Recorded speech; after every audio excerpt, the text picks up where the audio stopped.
Hi, this is Seth Kahn, and I am really pleased to be here today with Joe Feldman. I've gotten to know Joe over the last year or so.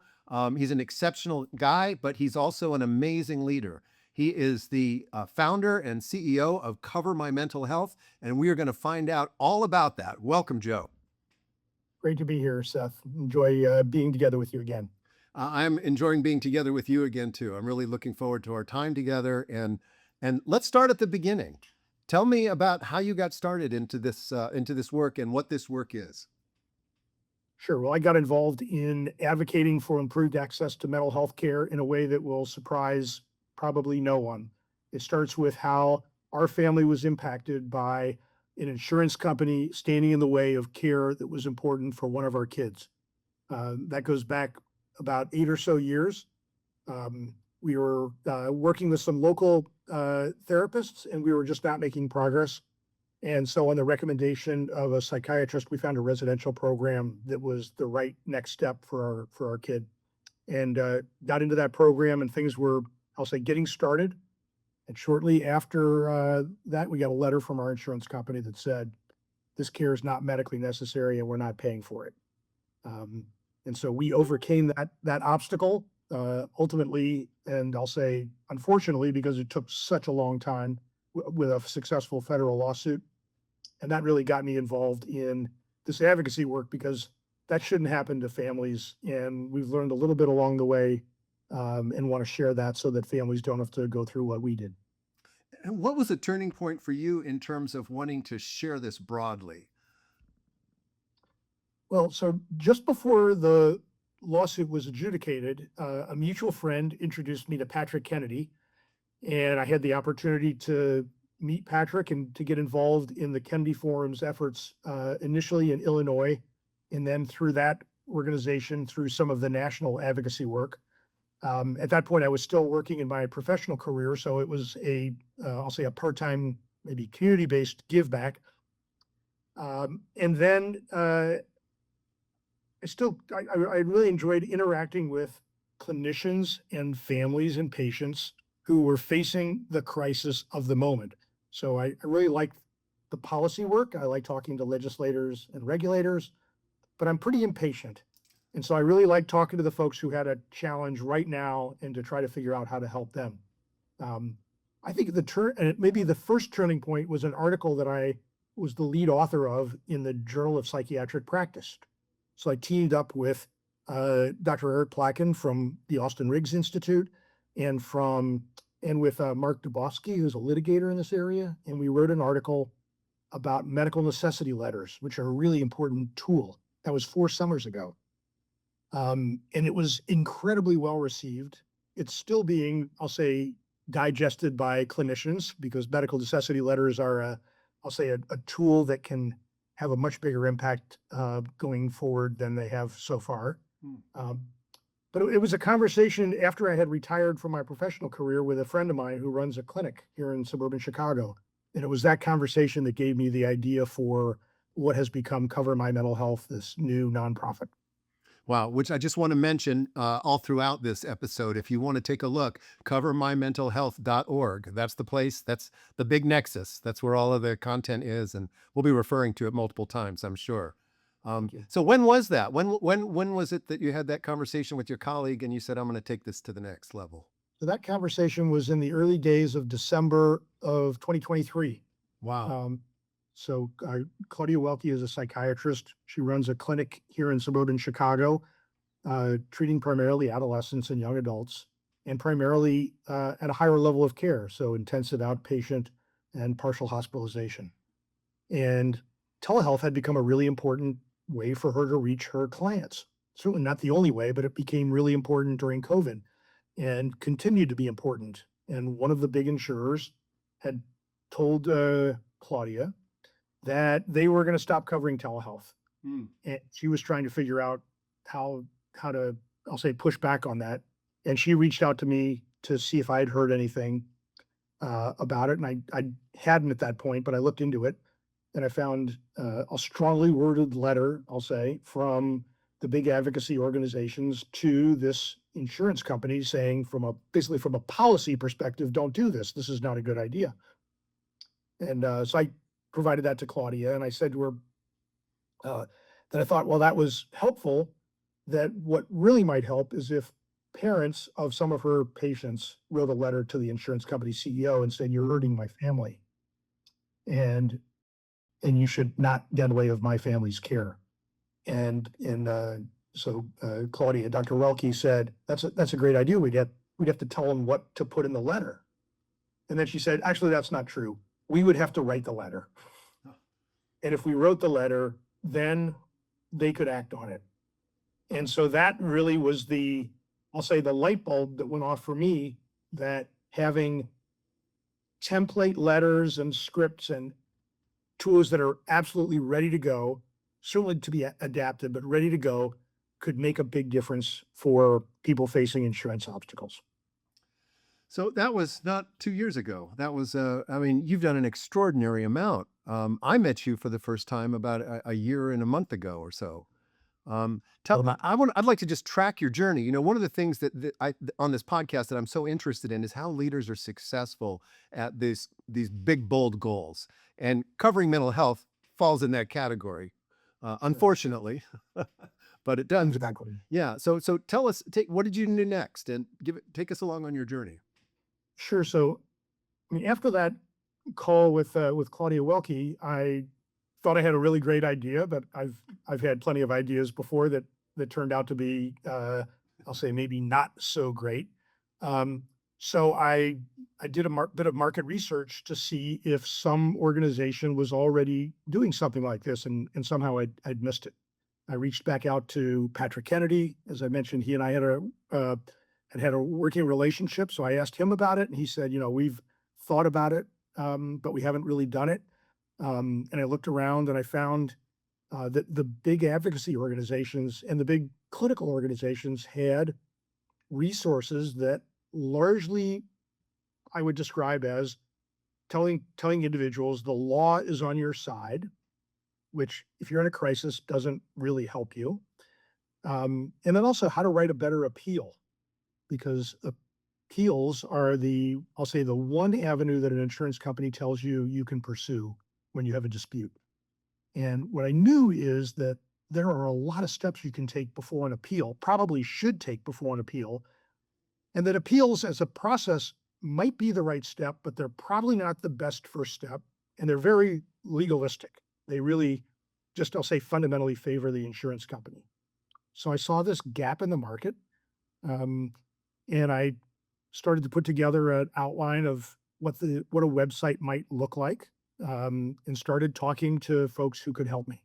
So I've been involved in 3 different technology startups at a venture capital stage. That experience turns out to be incredibly relevant to starting a nonprofit. And so I started to talk to clinicians and regulatory experts and litigators and some regulatory folks to get their input about what might be missing. Talking to some ex-insurance company executives turned out to be incredibly helpful. Interesting. And it was through that I socialized the basic look and feel of what a website might provide. And I also had the, I'll say, idea that getting something out faster than not, and not letting perfect get in the way, would be really important. And getting real market feedback was going to best happen if I had something in the market. And again, because of, I'll say, just a fundamental impatience on my side, I thought, there's ways to make this more complicated. I'm just not going to go down that path. So from incorporation in the early days of January of 2024 to the website going live was about 4.5 months. Wow. And then you and I met not long after that. And at that point, the website was up and starting to generate traffic. Yeah, and a beautiful website it is. It's so friendly. It's so easy to find things. And talk a little bit about kind of some of the resources that you put out there. Sure. Well, so what your comment there really speaks to, I think, the first thing that we try to provide, which is encouragement. So I mentioned these other websites that talked about how the law is on your side. And not only is that maybe not the best help when you're in a crisis. It's also sort of discouraging, because if you're in a crisis, you really want help right now. And so I'll say the look and feel of our website and our aim to make it as accessible as possible is really job one. I want folks who visit the website to see um, words on the page that describe the problem that they're trying to solve, like denied, not medically necessary, which can be really confusing. It was confusing to our family when we got that notice, or no in-network provider. That's another one. Um, so we have, as a general matter, resources that respond to these obstacles, downloadable templates. Any document that is going to be modified or might be modified is in Word. Um, there are a few documents that are more suited to being references. Those are available as PDFs. We have some helpful videos, and I'd say a real mission to add more video content, because I know how important that can be. And we have a whole section on different tips for individuals. Um, Subsequent to the launch, we added a really robust section for clinicians and another for collaborators. Um, those were only added about 6 months after we launched, because I wanted to get the feedback first to before I started tinkering with it. But it turns out clinicians are as discouraged in a way as patients and families, and so being able to reach clinicians with resources that are encouraging and accessible it turns out it's a big idea. Wow. And then collaborators are super important. So Who are Right. collaborators? Spell that out for me. So there are, I'd say, three different flavors of collaborators that are really important for our getting the message out. So there are mental health advocacy organizations whose communities are really organized around helping patients and families. So Mental Health America is important there. NAMI, the National Alliance for Mental Illness, is another. There are community-based organizations that parent support groups and the like who fit under that umbrella. There are, I'd say, another group are patient support groups specifically organized around certain conditions. Um, so I've interacted with organizations whose focus is helping patients and families with borderline personality disorder or eating disorders or um, OCD. So that's another important type of collaborator. And then clinicians who want to be able to share information with patients, and to the extent that we can provide them with stories or videos that they can share. We launched a program called Content Hub, which is available on our website. We have a library of a growing number of videos and infographics that organizations can access for free. Again, they're all sort of copy paste friendly, and you can sign up for more messages that are more stories that are coming out. Um, those are the communities that we want to reach, and there's every reason to work through those organizations to share the word. It's their community. There's no sense our trying to duplicate that. I just a couple of observations in terms of the grand challenge models that I use and things that you're doing. One is how beautifully you're connecting to the entire ecosystem, including insurance CEOs. You said you talked to retired insurance CEOs. I want to come back to that in a minute, but just you really looking at it from all different points, which gives you a multidimensional appreciation for the problem and the challenge and your solution set. That's one of the things that I'm hearing. Um, Go ahead. You're going to say something. No, I was going to say that. So this is clearly not an effort that can be done by one person or one person's ideas. It just doesn't. That just doesn't make sense. Um, and I had I'd say a reasonable knowledge base when I got started, but I've learned so much from talking with these other members of the ecosystem about what their needs and concerns are, so that we can be responsive. When you said you talked to the retired CEOs of insurance companies, boy, that really lit me up. I thought, oh, what did he learn? And you said it was really helpful. Tell us a little bit about what was special about that for you. Right. So these were executives, not necessarily CEOs Okay. of insurance companies. So probably the best example that that I can share is a guy who I've gotten to know. We've become, I'll say, regular lunch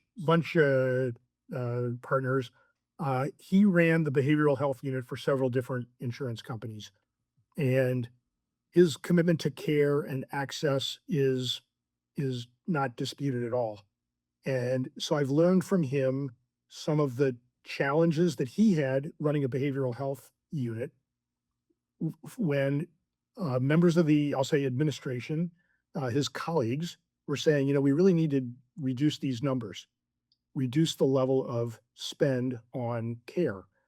And as he's recounted to me many times, he said, so A, that's the wrong thing to do for any individual patient. He said, it's also the wrong thing to do for the insurance company because care that we withhold now is more likely than not going to turn into care that's more expensive down the road, Right. higher inpatient rates. By the way, higher cost of care for physical care, not just mental care. And so he said we really pushed back on that, and it was to the benefit of our patients today and the company on a go forward basis. Um, but he also, I'll say, specific to the resources, he gave me some information about how different ways that clinicians and patients interact with insurance companies can be more effective in securing care, and uh, how denials are treated sometimes, and how reconsiderations, for example, uh, are handled so that an insurance company doesn't have to say we denied and then we changed our mind. They'd say, "Oh, we just reconsideration." So it's just interesting to sort of, I'll say, get a little bit of inside baseball Right. uh, to help folks approach insurance companies better. Yeah. So another thing that you've done, which I think is super smart, and I, based on results, it's working, is to tap into networks so that you're working with coalitions. So you talked about, for example, the different types of diagnoses. And just before we started recording, you were telling me about this OCD conference that you were at and how it was a community. And talk a little bit about what it's like to work with a large social network like that. Sure. So what we know is that mental health and substance use disorder challenges are pervasive in our country, and I think it's the reduction in stigma has resulted in a level of awareness and conversation that has probably um, never been at this level of openness. COVID helped there in a I'll say a strange way. Um, but so these different advocacy organizations are, I'll say, in a way, easy to find, and some are easier to penetrate than others in terms of bringing our story, because they have a full plate and a mission already. This organization called International OCD Foundation has been really remarkable. So I had an opportunity to present at their annual conference in Chicago, and I was teamed up with an organization from Dallas called SOAR, SOAR. They are an OCD and anxiety clinic. I'd never met them before, but I was introduced and told, okay, you guys do a presentation together because you both want to talk about insurance obstacles and how to overcome them. So uh, I'd never had that experience since we started the venture. And so teamed up with this group led by Dr. Molly Martinez. She's just terrific. And so we worked through how to essentially mash up the messages that she wanted to deliver with the ones that I wanted to deliver to be sure that they were, I'll say, integrated and coherent and didn't contradict one another. And doing it together just made a great difference. The conference itself was like something I'd never experienced. There were patients, people living with OCD, adults, kids, middle schoolers, family members. There were clinicians, there were large clinical organizations present, residential programs, outpatient programs, um, organizations offering different clinical support tools, scientists who are researching uh, OCD. And this was, there were over 2,000 people at the conference. Wow. And if you had told me you're going to have all these different folks from across the ecosystem drawn as wide as you can imagine, I would have thought, well, these are all folks that are going to go off their separate ways, and it's going to actually be like 5 conferences that occur at the same time. That was wrong. It was really an integrated conference. There were some cases kids running around, um, talking in the hallways after some clinicians talked about their research. There was one presentation I went to about the comorbidity, the co-occurrence of OCD and substance use disorder. And when the presentations were done, one of the things that the moderator said is, okay, so first we want to take questions from researchers, and then from clinicians, and then from patients and families. If any of you have questions specifically around your own needs, um, let's do those at the end, or maybe off to the side with the members of the panel. I thought this is just such an inclusive way of organizing a conversation, a shared conversation about improving access to good care. It was remarkable. Wow. Wow. That's wonderful. So you spoke at this conference?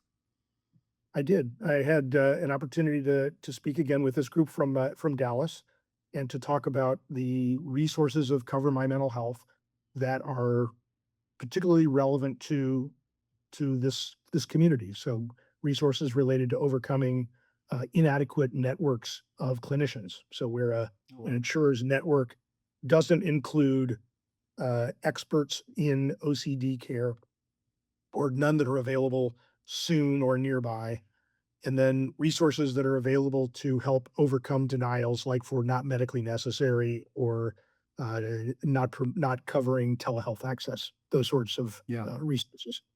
So I'm curious to know about how you're getting the message out. So you speak at conferences, you've got your website, you have relationships. You were also talking with me about Mental Health America. It's been a wonderful relationship.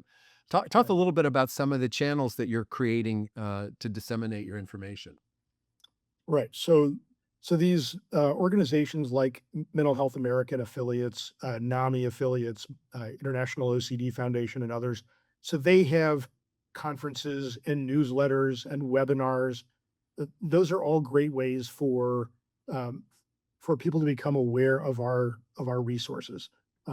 Certainly events like this OCD conference, or even presentations to, say, a Mental Health America affiliate. Those are promoted on social media, uh, and can be a way for more people to become aware of our resources. That's really important. Clinicians, I think, uh, are so much more important than I realized when I first launched the venture. As I mentioned earlier, I really was unaware, maybe just naive, about how frustrated clinicians are. And so I've had the opportunity to present to clinical organizations our resources, and to learn from them about the challenges that they have. That's turned out to be incredibly important. Um, Say and more. Tell so getting the word out. Sorry. say more about that. Why is it incredibly important? Well, so if we can help a family because we spoke at, say, an event hosted by a Mental Health America affiliate, we'll help them. I'll say once, maybe multiple times, but it's more limited. If we can help a clinical organization who is treating dozens and dozens of individuals, and if we can, I'll say, empower them and encourage them to use our resources, then the potential impact is just far greater. And so that's really a wonderful way to get the word out. Um, our presentations to clinicians are uh, almost always accredited for continuing education credits, which is important because clinicians have to get their education credits in. Right. And so being able to offer that matters. It also gives our workshops, I'll say, just a little more credibility that we have been accredited by the folks who look after what qualified education looks like. Um, we've also been written about in publications that are important to the clinical communities. So we appeared in Psychiatric News and Psychiatric Times, um, both around the American Psychiatric Association conference earlier in 2025. So Wow. that's a really great way of reaching the the nearly 40,000 psychiatrists in the US. Yeah. So what do you tell me about what you're doing now? Where has all this led to? Well, I'd say the focus for now is on, I'll say probably three priorities. So one is reach. So looking for opportunities to make more individuals and more organizations aware of what we're up to. I'm grateful for your hosting me on this podcast. Is I'll say one more step in that direction. Um, the second is improving our resources. So we have on our agenda for the second part of the year, adding resources in Spanish. So that's an exciting development um, uh, that will be new to our website relatively soon. We have some additional resources specifically to help clinicians deal with challenges that they face with two issues so far. One is dealing with denials for eating disorder care. So there are some pretty interesting and common obstacles there.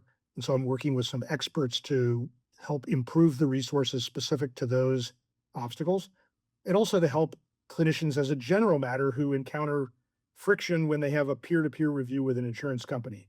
Hmm. And I had a conversation with a psychiatrist who I met when I was out in Los Angeles for the American Psychiatric Association meeting, where I had a chance to present. And he said to me, um, we don't get trained in how to talk to insurance companies. So we go through all this training. And then he said, I remember when I was in my residency, I was told, oh, by the way, go take a call from this insurance company and tell them what we're up to. And he said, I did my best. I um, uh, I'll say did my job, but he said, I'm not sure that I did all the right things in the best way. And so the idea of having some coaching that's specific to peer-to-peer reviews, I think turns out to be a big idea.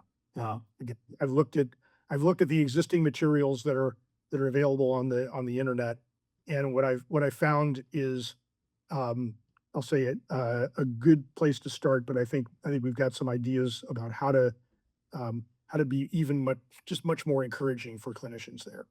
And then the third area is we're looking to expand our funding base. So we're a nonprofit. We've enjoyed really terrific support from individuals and clinical organizations, and we want to be able to, I'll say, do more and do things more quickly, and that takes funds. So we're looking at new ways of reaching folks that want to get involved. Well, that's great. Maybe somebody listening to this will want to get involved. And we'll be distributing this not just through my podcast, but also through Stop Stigma Together. We have a monthly newsletter that goes out to all of our partners, and I'll make sure we feature this interview there as well. Very good.